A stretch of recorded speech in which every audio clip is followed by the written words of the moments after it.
இன்றைய திருப்பலி வாசகங்கள். பொதுக்காலம் 15ஆம் வாரம், செவ்வாய்க்கிழமை. முதல் வாசகம். உங்களிடம் விசுவாசம் இல்லாவிடில் நீங்கள் நிலை பெற்றிருக்க மாட்டீர்கள். இறைவாக்கினர் எசையா நூலிலிருந்து வாசகம். அதிகாரம் 7, இறை வசனங்கள் 1 முதல் 9 முடிய. உசியாவின் பேரனும் யோதாமின் மகனுமான ஆகாசு யூதா நாட்டை ஆட்சி செய்த நாள்களில் ரட்சின் என்னும் சிரியா நாட்டு அரசனும் ரமலியாவின் மகன் பெக்கா என்னும் இஸ்ரேல் நாட்டு அரசனும் எருசலேமுக்கு எதிராக போர் தொடுத்து அதை வீழ்த்த முயன்றனர். அவர்களால் அது இயலாமல் போயிற்று. சிரியா எப்ராயிமோடு கூட்டணி அமைத்து கொண்டது என்னும் செய்தி தாவீதின் குடும்பத்தாருக்கு அறிவிக்கப்பட்டது. உடனே பெருங்காற்றினால் காட்டு மரங்கள் அலையதிர்வு கொள்வது போல் ஆகாசின் உள்ளமும் அவர் நாட்டு மக்களின் உள்ளங்களும் அலைக்கழிக்கப்பட்டன.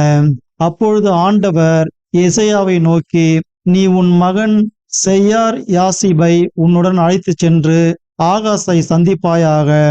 வண்ணான் வயலுக்கு செல்லும் வழியில் மேற்குலத்துக்கு போகும் கால்வாயின் மறுமுனையில் நீ ஆகாசை காண்பாய்.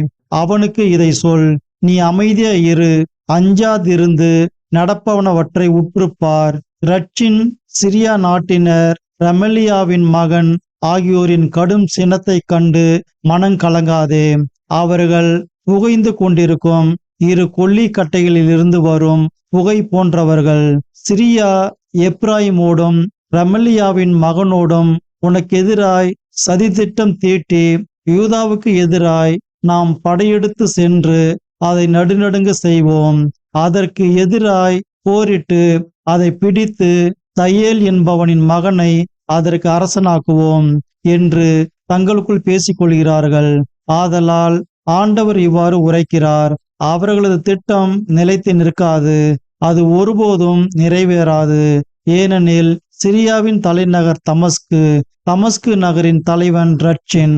இன்னும் 65 ஆண்டுகளில் எப்ராயிம் ஒரு மக்கள் இனம் என்னும் தகுதியை இழக்கும் வண்ணம் தவிடு பொடியாக்கப்படும். எப்ராயிமின் தலைநகர் சமாரியா நகரின் தலைவன் ரமலியாவின் மகன். உங்கள் நம்பிக்கையில் நிலைத்திராவிடில் நீங்களும் நிலைத்து நிற்க மாட்டீர்கள். ஆண்டவரின் அருள்வாக்கு. இறைவனுக்கு நன்றி. பதிலுரை பாடல். திருப்பாடல் 48. வசனங்கள் 1, 2, 3, 4, 5, 6 மற்றும் 7. பல்லவி. கடவுள் தம் நகரை எந்நாளும் நிலைத்திருக்க செய்வார். ஆண்டவர் மாண்பு மிக்கவர். நம் கடவுளின் நகரில் அவரது திருமலையில் மிகுந்த புகழுக்கு உரியவர். தொலைவடக்கில் திகழும் சீயோன் மலை அனைத்து உலகிற்கும் மகிழ்ச்சியாய் இலங்குகின்றது. பல்லவி. கடவுள் தம் நகரை எந்நாளும் நிலைத்திருக்க செய்வார். மாவேந்தரின் நகரும் அதுவே. அதன் அரண்மனைகளில் கடவுள் வீற்றிருந்து தம்மையே அதன் கோட்டை என காட்டியுள்ளார். பல்லவி. கடவுள் தம் நகரை எந்நாளும் நிலைத்திருக்க செய்வார். இதோ அரசர் அனைவரும் ஒன்று கூடினர், அணிவகுத்து ஒன்றாக வந்தனர். அந்தோ பார்த்ததும் திகைத்தனர், திகிலடைந்து ஓட்டம் பிடித்தனர். பல்லவி. கடவுள் தம் நகரை எந்நாளும் நிலைத்திருக்க செய்வார். அங்கே அச்சம் அவர்களை ஆட்கொண்டது. பேறுகால பெண் போல் அவர்கள் துடித்துடித்தனர். தர்சீசு கப்பல்களை கீழே காற்றினால் நீர் தகத்தெறிகின்றீர். பல்லவி. கடவுள் தம் நகரை எந்நாளும் நிலைத்திருக்க செய்வார். நற்செய்திக்கு முன் வாழ்த்தொலி. அல்லேலுயா, அல்லேலுயா. இன்று உங்கள் இதயத்தை கடினப்படுத்திக் கொள்ளாதீர்கள், மாறாக நீங்கள் அவரது குரலுக்கு செவி கொடுத்தால் எத்துணை நலம். அல்லேலுயா, அல்லேலுயா. நற்செய்தி வாசகம். தீர்ப்பு நாளில் தீருக்கும் சீதோனுக்கும் கிடைக்கும் தண்டனையை விட உங்களுக்கு கிடைக்கும் தண்டனை கடினமாகவே இருக்கும். மத்தேயு எழுதிய தூய நற்செய்தியிலிருந்து வாசகம். அதிகாரம் 11, இறை வார்த்தைகள் 20 முதல் 24 முடிய.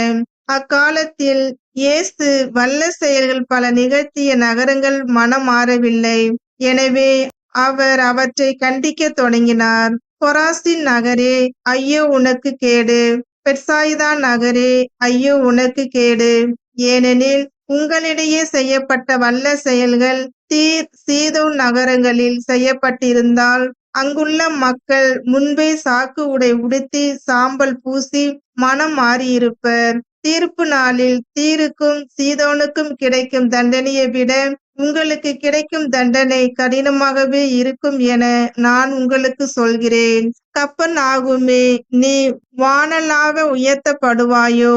இல்லை, பாதாளம் வரை தாழ்த்தப்படுவாய். ஏனெனில் உன்னிடம் செய்யப்பட்ட வல்ல செயல்கள் சோதோமில் செய்யப்பட்டிருந்தால் அது இன்று வரை நிலைத்திருக்குமே.